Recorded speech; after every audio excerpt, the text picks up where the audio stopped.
தவத்தில் இருந்த ஒரு மகரிஷி கண் திறக்காமல் தினமும் ஒருமுறை கையை நீட்டுவார். கையில் யாராவது எதையாவது போட்டால் என்ன ஏதென பார்க்காமல் விழுங்கி விடுவார்.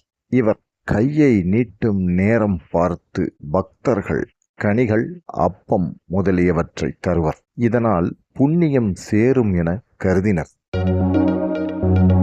ஒருநாள் அந்நாட்டின் அரசன் வேட்டைக்கு வந்தான். அன்று பக்தர்கள் யாரும் வரவில்லை. அந்த நேரத்தில் மகரிஷி கையை நீட்ட மன்னன் அவரை பார்த்து பரிகாசம் செய்யும் நோக்கத்தில் தான் வந்த குதிரை போட்ட சாண உருண்டையை எடுத்து மகரிஷி கையில் போட மகரிஷியும் அதை வாயில் போட்டார்.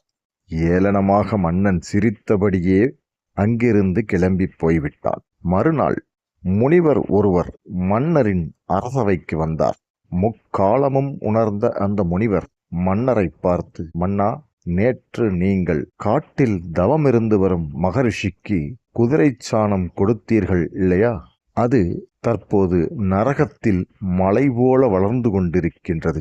நீங்கள் நரகம் வந்ததும் அதை உண்ண வைப்பர் என்று சொல்லிவிட்டு அங்கிருந்து சென்று விட்டார். இதை கேட்டதும் மன்னன் நடுநடுங்கி விட்டான்.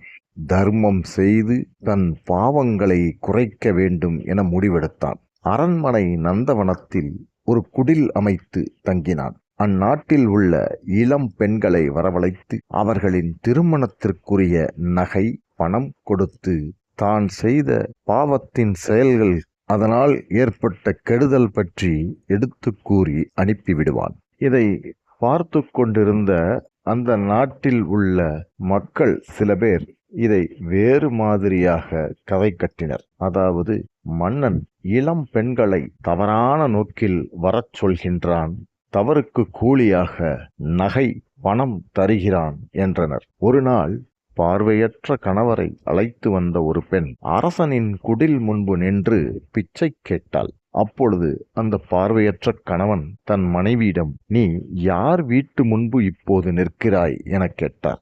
அதற்கு அந்த பெண், அரசன் வீட்டு முன்பு என்றாள் அந்த பெண். அதற்கு அந்த பார்வையற்ற கணவர், ஓ, தானம் கொடுப்பதாக சொல்லிக்கொண்டு பெண்களின் கற்பை சூறையாடுகிறானே, அவன் வீட்டு முன்பா என்றார் அந்த பார்வையற்றவர். அந்த பெண் அவரது வாயை பொத்தினாள்.